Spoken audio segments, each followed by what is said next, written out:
요즘 그런 곳 많죠. 공사장인 줄 알았는데 카페였다. 이게 신세대 감성인가 싶은데 이러한 일명 인스타 감성 문화를 필두로 2030 세대의 핫플레이스가 되어가는 곳이 있어요. 어딜까요? 오늘 알아볼 곳은 저희의 도시계획 부지이기도 한 성수입니다. 원래 10년 전까지만 해도 성수는 수제화로 유명한 산업단지였어요. 하지만 최근 낙후된 시설들을 카페로 리모델링하면서 레트로 열풍과 맞아떨어지고 SNS에서 큰 인기를 끌게 되었는데요. 이런 사례는 비단 한국만 있는 건 아니라 외국에도 비슷한 사례들이 많이 있어요. 하지만 저희가 이번에 만든 대지는 우리가 아는 그 성수 감성과는 약간 거리가 있는 편이긴 해요. 성수 IT산업개발진흥지구라고 지정된 곳인데 물론 이곳에도 감성 카페가 있지만 전체적으로 낙후된 공장지대에 가까운 느낌이에요. 스왓 분석을 통해 한번 이 구역을 같이 알아볼까요? 먼저 강점이에요. 가장 단순하게 핫플레이스라는 것 자체가 강점이죠. 성수는 많은 젊은 유동인구를 확보하고 있어요. 통계에 따르면 성수동 평균 유동인구가 청담동의 무려 5배 이상이라고 하니까 그 크기가 짐작되죠. 이 유동인구가 단순히 지나갈 뿐만이 아니라 여기서 많은 돈을 써요. 기업들이 괜히 팝업 스토어를 전부 성수에다가 놓으려고 하는 게 아니겠죠. 두 번째 강점은 교통이에요. 서울의 심장이라고 불리는 2호선이 구역 중심을 관통하죠. 그것뿐만 아니에요. 서울의 녹색교통의 축이라고 불리는 한강과 중랑천과도 인접한 편이에요. 또 다리만 건너면 바로 강남으로 넘어갈 수도 있죠. 이러한 교통적인 이점이 성수가 혁신 계획에서 빠지지 않는 원동력이라고 할 수 있어요. 세 번째는 우리가 맡은 이 구역의 가로망이 굉장히 깔끔한 편이에요. 보통 낙후 지역의 가로망은 난개발된 경우가 많은데 큰 공장 위주로 이루어졌던 구역이다 보니까 가로가 깔끔하게 잡혀 있어요. 이런 건 재개발 관점에서는 자체적으로 메리트라고 할 수 있죠. 앞서 말했듯 정부는 성수 지역의 발전을 적극적으로 지원하고 있어요. 새로 만들어진 지구 단위 계획 구역에 따르면 이론치이긴 하지만 무려 800%의 용적률이 가능해요. 국내에서 가장 높은 롯데타워가 용적률이 573%라고 하니 이 이론치라고는 하지만 굉장한 수치라는 걸 알 수 있어요. 들어오는 기업 입장에서는 굉장히 큰 메리트라고 할 수 있죠. 하지만 직접 가가지고 답사를 해보니 좋은 점만 있진 않았어요. 첫째로 대상지에는 총 3개 공원이 있었는데요.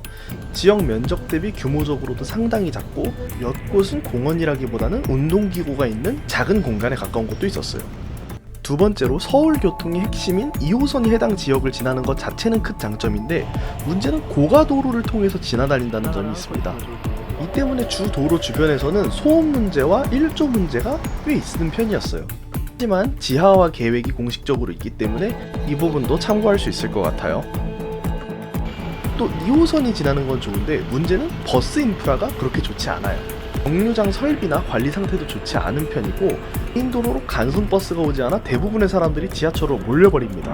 실제로 저희도 답사가 끝나고 집으로 돌아갈 때 퇴근 시간이 겹쳐 지하철 2개를 보내고서야 겨우 탑승해서 집으로 돌아갈 수 있었어요. 마지막으로 이게 가장 심각하다고 생각하는데 바로 보차 분리가 안 되어 있다는 점이에요. 준공업 지역이다 보니까 대형 차량이 많이 다니는데 문제는 골목길 대부분이 보차 혼용 도로예요. 그러니까 카페로 가려는 사람이랑 공장으로 돌아가려는 탑차가 같은 도로를 다니는 거잖아요. 이게 정말 심각한 게 저희가 답사를 하면서도 몇 번이고 차에 부딪힐 뻔한 적이 많았어요. 정부가 성수 지역의 개발에 주목하고 있는 것만 봐도 알겠지만 성수 지역은 굉장히 발전 가능성이 높은 위치입니다. 여러 조건을 바탕으로 IT나 도심형 첨단 산업이 입지하기에 좋은 특징을 가지고 있기 때문에 큰 잠재력을 가지고 있다 볼 수 있습니다. 또 중랑천과 한강을 연결하는 녹색 교통축으로서 발전할 가능성도 역시 무시할 수 없습니다. 다만 현재 시점에서 성수는 2차 산업이 대부분인 공장지대인 것도 사실입니다. 특히 저희가 맡은 구역은 자동차 정비소가 굉장히 높은 비중을 이루고 있었는데 이러한 자동차 정비소가 대체적으로 내연기관 자동차들에게 중점을 둔 정비시설을 가지고 있어 성공적인 산업전환이나 혹은 이에 대한 대응을 하지 않는 이상 미래 경쟁력이 떨어지는 것은 사실입니다. 또 노후 공장의 재생이란 컨셉으로 2030에게 많은 사랑을 받은 건 맞으나 IT나 첨단 산업 위주로 진행되고 있는 정책 기조에서 이러한 컨셉을 얼마나 유지할 수 있을지도 문제입니다. 지금까지 분석한 내용을 요약해보면 이렇습니다.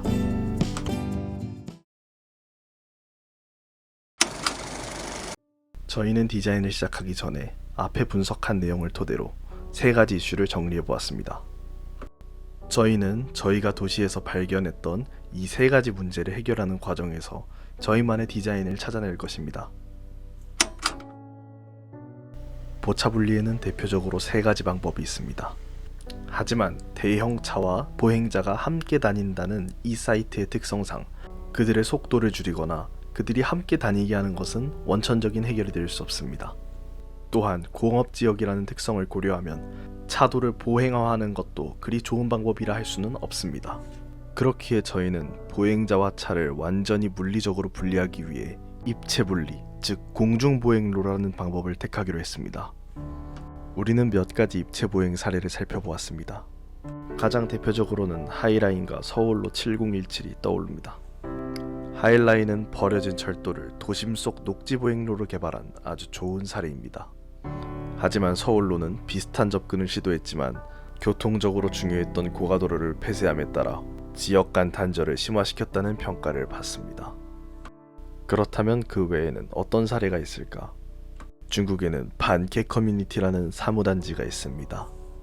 지하에는 교통, 지상에는 사무, 그 사이에 보행로 및 녹지를 두어 입체적인 레이어 분리를 통한 조닉을 한 대표적인 사례입니다. 이는 단순히 공중보행로가 차를 물리적으로 분리할 뿐만 아니라 도시를 입체적으로 활용할 수 있는 가능성을 보여주는 사례이기도 합니다.